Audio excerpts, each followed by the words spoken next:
The film starts with girls playing a game of netball in a school playground. Jo and her mother then move across Manchester on a bus.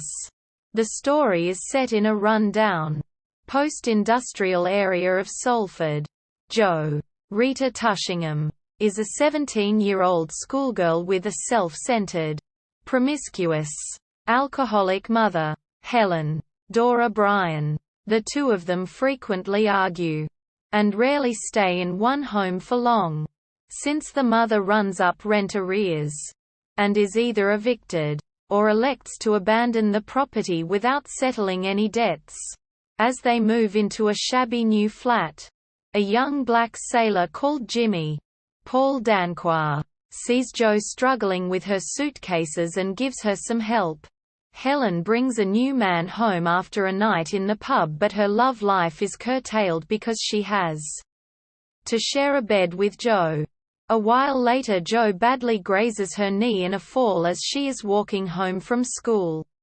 Limping along, she goes past the Manchester Ship Canal, where Jimmy happens to be coming off his ship. He sees Jo and invites her on board to attend to her knee. They go dancing, and on the return to his ship they kiss for the first time. This turns out to be the start of a brief romantic relationship. But Jimmy's ship soon sails and they part. Relations between Jo and her mother become further strained when her mother courts Peter Smith, Robert Stevens. Jo trails after them on a weekend in Blackpool. Peter gives Helen an ultimatum saying she must choose him or Jo, and she sends Jo home alone.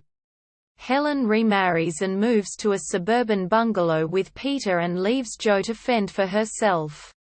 Jimmy is waiting when she returns to Salford, and they spend a night together before he boards his ship in the morning. She watches him sail off. Rejected by her mother, Jo leaves school, starts a job in a shoe shop and rents accommodation in an old workshop on her own. She meets a gay textile design student, Jeffrey Ingham, Murray Melvin, and invites him to live with her. Together they make the workshop more livable. When Jo discovers she is pregnant by Jimmy, Jeff is supportive, even offering to marry her, saying, "You need somebody to love you while you're looking for somebody to love." With Jo heavily pregnant, Jeff tracks down Helen and tells her Jo is pregnant. Within minutes of reuniting, the two of them have a row, calling each other whores. Helen offers Jo her home, but Jo declines. However, after a few weeks her mother reappears. By now her rocky marriage has broken down, and ever needy, she is intent on moving in with Jo and pushing out Jeff, with whom she has a shouting match. Jeff leaves quietly. Helen says Jeff has just popped out. Despite her best instincts, Jo is amenable to her mother staying. With the birth imminent, she has become frightened and feels a need for female company and know-how. She begrudgingly agrees to her mother moving in, but only on the basis that Jeff remains while Jo sleeps. However, Jeff decides he can no longer stay at the workshop, and with Helen looking on approvingly, packs his bags and leaves a goodbye note for Jo. When Jo wakes up, she finds Jeff has gone, and she goes outside in the hope of catching him, but sees only her mother returning from the off-license with some bottles of beer.